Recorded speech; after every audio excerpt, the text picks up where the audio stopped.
सभी मित्रों का अभिनंदन, प्यार भरा नमस्कार। ये जो आप स्क्रीन पर देख रहे हो, ये मेरी 7 कहानियों का संग्रह कभी छपा था, उसका कवर है, जिसे मैंने समर्पित किया अपने पिताजी को इस शेर के साथ। सबकी है उस पे नज़र, उसकी नज़र कहीं भी नहीं। सबको है उसकी खबर, उसे ये खबर ही नहीं।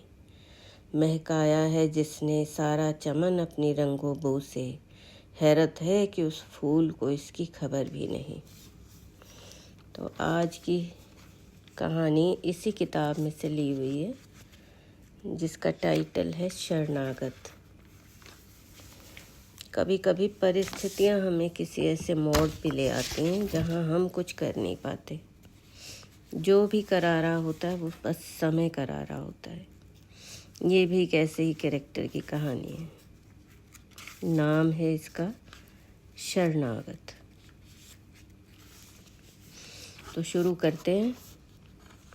शहर की सीमा के समाप्त होते ही एक छोटा सा गांव था समयपुर। यहाँ प्रतिदिन गुरुधाम में बाबा जी का दरबार सजता था। आसपास के क्षेत्र में उनकी बहुत मान्यता थी। वे उपस्थित भक्तों की समस्याएं सुनते और अपनी समझ से कागज पर कुछ लिखकर समाधान उन्हें पकड़ा देते। लोग श्रद्धा अनुसार माथा टेककर खुशी खुशी वापस लौट जाते। वहीं पर पास के ही गांव की सुभागी नियम पूर्वक गुरुदेव की सेवा बड़े प्रेम से किया करती थी। कहते हैं गुरु सूली का कांटा बना देने की क्षमता रखते हैं। इसी श्रद्धा के साथ आज वो भी अपने पति बसेसर के साथ पंक्ति में बैठी थी। रात को ज़्यादा पी जाने के कारण वो नशे में धुत था और मुंह से झाग भी निकल रही थी। थोड़ी थोड़ी देर बाद सुभागी की करुण आवाज़ें उपस्थित समूह का ध्यान अपनी ओर खींच लेती। बाबा दया करो, शराब के नशे में पड़े रहते हैं, काम काज की भी होश नहीं, बच्चों को कौन पालेगा, बाबा दया करो। बाबा बीच बीच में क्रोध भरी नज़रों से उसे देखते और उसकी बात अनसुनी कर अन्य भक्तों को निपटा रहे थे। सुभागी फिर करा उठी, बाबा मेरी भी पुकार सुनो। बाबा ने गुस्से में पास पड़ा एक पत्थर उसकी तरफ मारा। पत्थर बसेसर को लगा और वो वहीं ढेर हो गया। उपस्थित लोगों में से कोई कुछ नहीं बोला। अंधविश्वास में जकड़े लोगों के लिए तो बसेसर मुक्त हो गया। एक महामानव का कृपा प्रसाद था ये। समय बीतता गया। सुभागी की 2 लड़कियां कॉलेज जाने लगी थी। लड़का अभी स्कूल में पढ़ रहा था और छोटी बेटी सुरमई माँ के साथ गुरुधाम आने लगी थी। सुरमई के रूप में माँ लक्ष्मी का सौंदर्य था और वाणी में माँ सरस्वती का माधुर्य। भक्ति रस में डूबे भजन जब वो गाती तो श्रोता दर्शक मोहित हो जाते। कृष्ण जन्मोत्सव पर कृष्ण वेश में हाथ में बांसुरी थामे सुरमई सबके आकर्षण का केंद्र बन जाती। भीड़ उसे देखने के लिए उमड़ पड़ती। गुरुधाम के दान पात्र श्रद्धावान भक्तों की माया से भर जाते। फिर तो बाबा का आदेश हो गया कि हर कृष्ण जन्मोत्सव पर सुरमई ही कृष्ण बनेगी। पर्व त्योहारों पर कीर्तन प्रवचन होते और गुरुधाम की शोभा अवर्णनीय होती। मानव देह धर्म से मजबूर है। मौसम, वायु, आयु, रोग से कब तक अछूता रह सकता है। एक दिन बाबा भी बीमार पड़े। आश्रम के कार्यकर्ताओं के समक्ष सुभागी को बुलाकर कहा, मुझे अपनी मृत्यु का पूर्वाभास हो रहा है। ये भी आभास हो रहा है कि तुम्हारी बेटी सुभागी लोक कल्याण के लिए दुनिया में आई है।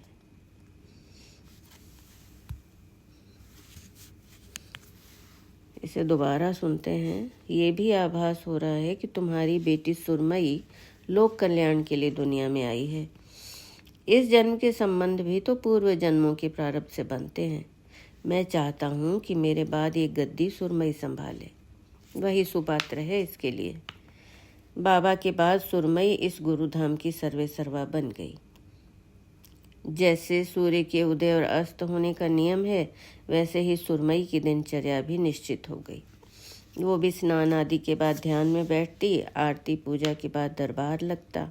अपने से बड़ी आयु के लोगों का उसके सामने झुकना, पैर छूना उसे बिल्कुल अच्छा न लगता। फिर माँ के समझाने पर कि शरीर का आवरण हटा कर देखो, वे तुम्हें ईश्वर मानते हैं, देवी मानते हैं, तो उसे वो सब अच्छा भी लगने लगा। बालों को खुला छोड़ना, जोगिया वस्त्र पहनना, सेवादारों का आगे पीछे घूमना उसे भाने लगा। लोगों के प्रश्न सुनने, जवाब देने, काम पूरा होने पर मनौती देने आने में उसे खुशी मिलने लगी। उनके काम तो ईश्वर कृपा से बनते, लेकिन वे उसे सुरमई की अमृतमयी वाणी का चमत्कार कहते। धीरे धीरे गुरुधाम का विस्तार हो गया और वहाँ शीघ्र ही एक भव्य मंदिर भी बन गया। सुरमई भी माँ सुरमई बन गई। हर वर्ष की तरह इस बार भी कृष्ण जन्मोत्सव की तैयारियां मंदिर में चल रही थी। भगवान को नहलाने, सजाने, झूला झुलाने, शगुन मनाने, प्रसाद तैयार करने में 7 साधुआएं आमंत्रित की गई। सुभागी के हाथ से उन्होंने झूले की डोर इसलिए छीन ली क्योंकि वो विधवा थी। सुरमई गद्दी पर बैठी ये दृश्य देखती रही, चाह कर भी कुछ न कर सकी। उसकी आंखों में विवशता के आंसू छलक आए। कैसी विडंबना थी कि जो लोग माँ सुरमई को देवी मानकर उसकी पूजा कर रहे थे, वही लोग उसकी सांसारिक जननी को पीछे धकेल आए थे। इस घटना ने सुरमई के मन में वितृष्णा भर दी थी। बचपन से लेकर आज तक उसने माँ को अपने निजी कार्यों के लिए हर किसी की खुशामद करते ही देखा था। चाहे वे लोग अनिच्छा व्यक्त करते या विवशता जताते, माँ उनके पैर पकड़ने को भी तैयार हो जाती। आज वही लोग माँ सुरमई के समक्ष हाथ बांधे खड़े रहते, उसके एक एक आदेश की प्रतीक्षा करते। कहते हैं ना, चढ़ते हुए सूरज का हर कोई पुजारी है। समाज का भी यही नियम है, युगों युगों से होता चला आया है। जहाँ से भी स्वार्थ सिद्ध होता हो, जहाँ से कुछ मिलने की आशा हो, लोग नतमस्तक हो जाते हैं। माँ सुरमई का सूर्य तो अभी उदय ही हुआ था। समय के साथ बहनों के विवाह अच्छे घरों में हो गए थे। वे अपनी गृहस्थी में रम गई थी। प्यारे प्यारे बच्चों को गोद में उठाए जब वे सुरमई के सामने आती, तो उसका बालमन भी उन्हें गोद में लेने के लिए मचल उठता। लेकिन वो तो सांसारिक मोह माया से ऊपर थी। वो तो जगत माता थी। जो कुछ संसारी लोग करते हैं वो उसके पद की मर्यादा के अनुकूल नहीं। वो देवी थी, उसे इस नाम की आन बान और शान तो रखनी ही होगी। दिन में तो उसके आसपास सेवाधारी और कार्यकर्ता मंडराते रहते, लेकिन रात को सारा दैवी श्रृंगार उतार कर माँ और भाई के सामने एकांत में अपना मन खोलती। माँ, मेरा भी जी चाहता है कि दूसरी लड़कियों की तरह घर आंगन में नाचती फिरूं, फिर से तुम्हारी उंगली पकड़कर चलने वाली बच्ची बन जाऊं, तुम्हारी गोद में सिर रखकर सो जाऊं। माँ उसे हृदय से लगा लेती। किसने मना किया है तुझे मेरी बच्ची? तो ये सब कर, लेकिन एकांत में। दुनिया के सामने तो तुझे देवी बनकर ही रहना होगा। ज़रा सोच, कितनी लड़कियों को ऐसा जीवन मिलता है। क्या हम कभी सोच सकते थे कि जिन्हें 2 जून की रोटी भी मिलना मुश्किल थी, उन पर बाबा ऐसी कृपा करेंगे? माँ तो जैसे उसकी आध्यात्मिक गुरु हो गई थी, जिसने जननी बनकर पहले उसे शरीर का चोला दिया और अब गुरु बनकर ज्ञान दे रही थी। उसे कभी कभी इस बात की ग्लानि होती थी कि उसने अपनी नन्ही मासूम बच्ची से उसका बचपन छीन लिया है। जबरदस्ती ऐसी दुनिया में धकेल दिया जहाँ उसकी इच्छाएं दबकर रह गई हैं। फिर भी प्रत्यक्ष में उसे समझाती, बेटी, भगवान की आज्ञा के बिना तो एक पत्ता भी नहीं हिल सकता। हम जीवों की क्या मजाल है। इतने लोगों की भीड़ में बाबा की कृपा दृष्टि तुझ पर ही क्यों होती? ईश्वर ने हमारे दुख और कष्ट दूर करने का निमित्त तुझे बनाया है। आज तेरे कारण तेरी बहनें अच्छे घरों में हैं, भाई डॉक्टरी पढ़ रहा है, तेरे पिता को तो शराब से फुर्सत नहीं थी। सुरमई आश्वस्त तो हो जाती, लेकिन फिर उत्सुकतावश पूछ बैठती, ठीक है माँ, ईश्वर कृपा से सब कुछ मिला, अब और कुछ नहीं चाहिए, तो फिर ये प्रपंच कब तक? रवि डॉक्टर बन जाए फिर मैं ये गद्दी छोड़ दूंगी। सुरमई के मुंह से इतना सुनना था कि माँ का स्वर आदेशात्मक हो गया। धीरे बोल लड़की, तू कौन होती है गद्दी छोड़ने वाली? वो लोग जो देवी मानकर तुझे पूजते हैं, अपना हर काम तुझसे पूछकर करते हैं, क्या उनकी श्रद्धा को तू छोड़ पाएगी? क्या वो तुझे छोड़ देंगे? माँ, तुम ये भली भांति जानती हो कि मैं उनके लिए कुछ नहीं करती। करने वाला तो भगवान है, फिर लोग मुझे क्यों यश देते हैं? देखा जाए तो क्या है ये सब? एक व्यापार ही है ना। लोग सौदा खरीदते हैं, पैसे देते हैं, ये सब आडंबर है। सुरमई की ओर से बहस कम नहीं हो रही थी, लेकिन माँ ने उस पर रोक लगा दी। पगली, भाव ही भगवान है। जिसे तू व्यापार कहती है वो तो उनकी श्रद्धामयी भेंट है, जैसे तू भगवान के चरणों में भेंट चढ़ा हुआ फूल है। फूल तो सुगंध देने के लिए दुनिया में आया है, बिना किसी भेद के। तू तो निष्काम, निर्मल और पवित्र पानी का झरना है, जिसे परोपकार के लिए ही बहना है। तू जन कल्याण के लिए दुनिया में आई है। ईश्वर सुंदर है, अजर है, अमर है, सत्य है, शिव है। उनके अधरों पर सदा मुस्कान रहती है। तू ईश्वर का अंश है। तुझे भी ऐसे ही सत्यम शिवम सुंदरम रहना है। चल अब सो जा, रात बहुत हो गई। नित नेम के लिए सुबह जल्दी उठना है। सुरमई सोच रही थी कि सफ़र लंबा हो तो राहगीर भी कभी छाया कभी पानी के बहाने रुककर आराम करता चलता है, इस आशा में कि अब मंजिल करीब है।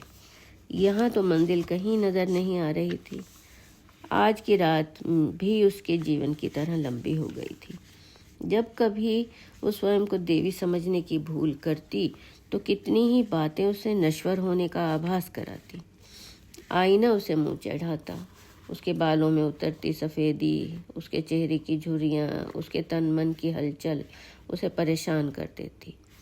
अगर वो ईश्वर का अंश है तो क्यों पल पल समाप्त हो रही है, क्यों टूट रही है? उसे तो समभाव रखना है। फिर क्यों अपने से छोटी आयु के भक्तों को अपने सामने झुकता हुआ पाकर उसके मन में हलचल मच जाती है? रवि ने पढ़ाई पूरी की, लेकिन प्रैक्टिस शुरू नहीं की। मंदिर के हिसाब किताब के लिए कोई तो विश्वास पात्र चाहिए था ना।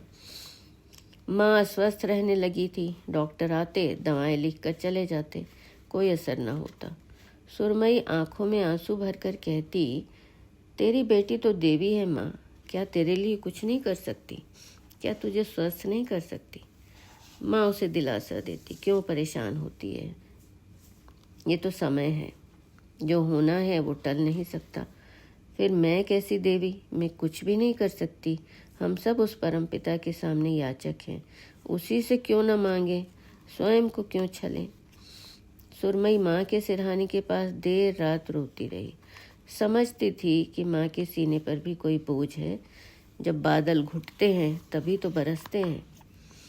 सुबह तक अश्रुओं की ये बाढ़ थम चुकी थी। रात भर के अंधेरे के बाद फिर उजला सा दिन खिला था। सुरमई का दरबार फिर उसी तरह सजा था। उसकी अंतर्व्यथा के 3 ही गवाह थे, माँ, भाई और उसकी अंतरात्मा। उदय होता सूरज कितना भोला और मासूम होता है। दोपहर तक आते आते उस पर दुनिया के छल कपट की कितनी गर्द चढ़ जाती है। फिर भी जाते जाते वो दुनिया को सिखा जाता है कर्म का नियम, वही निष्काम कर्म का नियम। माँ की बिगड़ती दशा देखकर दरबार से उठने के बाद सुरमई भगवान के सामने नतमस्तक हो रो पड़ी। भगवान, बचपन से लेकर आज तक मैं तेरे आदेशानुसार चली हूँ। तेरी दुनिया में तो छल नहीं है ना। तेरी मुझ पर अपार कृपा रही है, फिर मेरे भाग्य में ये दुख और अशांति क्यों? माँ ने बिस्तर पर लेटे लेटे उसे आवाज़ दी। क्यों रोती है पगली? जानती है कि यही प्रश्न अर्जुन ने भी भगवान श्री कृष्ण से पूछा था कि आप हमारे भाई हैं, सखा हैं, आपने सदा हमारी सहायता की है, हम जीवित भी आपकी कृपा से हैं, फिर क्या कारण है कि हम दर दर की ठोकरें खाते रहे, एक दिन भी सुख से नहीं बिताया? तो भगवान ने कहा, जिस पर मेरी कृपा होती है उसका मोह मैं किसी भी वस्तु व व्यक्ति में नहीं रहने देता। प्रत्यक्ष में वो दुख भोगता है, परंतु भीतर से मुझसे जुड़ जाता है। सांसारिक सुख तो क्षणिक है, मेरे शरणागत को इनकी आवश्यकता ही नहीं। बच्ची, मैंने तुझे सांसारिक मोह माया से ऊपर उठने के लिए कहा, लेकिन अपनी बात से आज मैं तुझे मुक्त करती हूँ। तब की और अब की परिस्थितियों में अंतर है। जो तेरी इच्छा हो तू कर। अपनी अंतरात्मा की आवाज़ सुन। तो क्या है अंतरात्मा की आवाज़? वो भी तो कई भागों में विभाजित हो गई है। संसार दुखों से मुक्ति के लिए उसके पास आता है और वो है कि स्वयं मुक्त हो जाना चाहती है। उसने कई बार माँ से पूछा कि उसकी मृत्यु के बाद भी तो कोई उत्तराधिकारी होगा ना, तब भी तो जनता उसे स्वीकार करेगी ना। तब माँ ने कहा था, मृत्यु से पहले कुछ भी नहीं छूटता और बाद में भी वही होगा जो प्रभु चाहेंगे। एक आवाज़ उसे भागने को कहती है तो दूसरी गुरु गरिमा की बेड़ी बनकर उसे हिलने भी नहीं देती। आखिर कौन सी आवाज़ सत्य है? माँ, तुम ही फैसला करो, अंतरात्मा की कौन सी आवाज़ सच्ची है? हार कर उसने माँ से ही पूछा। बेटी, अंतरात्मा की आवाज़ बेचैन नहीं करती, असीम शांति ले आती है, दुविधा से बचा लेती है, क्योंकि वो भीतर बैठे परमात्मा की ही आवाज़ होती है। जो तुझे बेचैन कर रही है वो तो तेरे मन की आवाज़ है, जो तुझे माया में भरमा रही है। इस माया में सुख नहीं है मेरी बच्ची, सुख है उसके चरणों में, सुख है दूसरों के आंसू पोंछने में। माया के मारे आंखों में आंसू भर कर तेरे पास आते हैं और तुझसे झोलियां भर के खुशियां ले जाते हैं। यही तो है सच्चा स्वर्ग, सच्चा सुख। जिस दुनिया से लोग दुखी होकर तेरे पास आते हैं तो उस दुनिया में लौटना चाहती है। ईश्वर ने तुझे माया के सारे प्रपंचों से मुक्ति देकर तुझे अपनी शरणागत बनाया है। तेरी अंतरात्मा की भी यही आवाज़ है। बस उस परमपिता परमात्मा की शरणागत बन जा। वो तुझे कभी निराश नहीं करेगा, क्योंकि वह तुझ में है, मुझ में है, हम सब में है। माँ ने सुरमई के मस्तक पर हाथ रखा। जीवन में परिवर्तन ऐसे भी होते हैं। अगले दिन मंदिर में भजन गाते समय सुरमई की आंखों से बहती अविरल अश्रुधारा उसे उसके आत्म साक्षात्कार का अनुभव करा रही थी। हरि चरणम गुरु शरणम, हरि चरणम गुरु शरणम। शुक्रिया आपका, धन्यवाद। ये थी मेरी पहली कहानी शरणागत। कोई भी जीवन में फैसला लेने से पहले बहुत मंथन करना पड़ता है, तो ये सुरमई का फैसला था। अगली कहानी में फिर हाजिर होते हैं, तब तक अपना ख्याल रखिए।